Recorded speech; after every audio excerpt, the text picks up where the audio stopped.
A lot of us consider pets part of the family. Look at those cute pictures. But what happens when couples separate or divorce? Pets are often treated like property, but things might be changing. Lawmakers in Alaska just passed an amendment to the state's divorce statutes, giving judges the right to grant custody of your furry family member.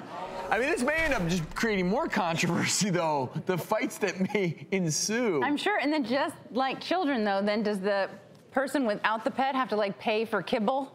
And they may have to pay for the maintenance and care of the pet. This is really great, though, because pets have been, and traditionally, even in states other than Alaska, are treated like property. So they're like the couch, the television, the car, and they get divided like property. So now courts, at least in Alaska, are going to consider the emotional attachment that people have to their pets.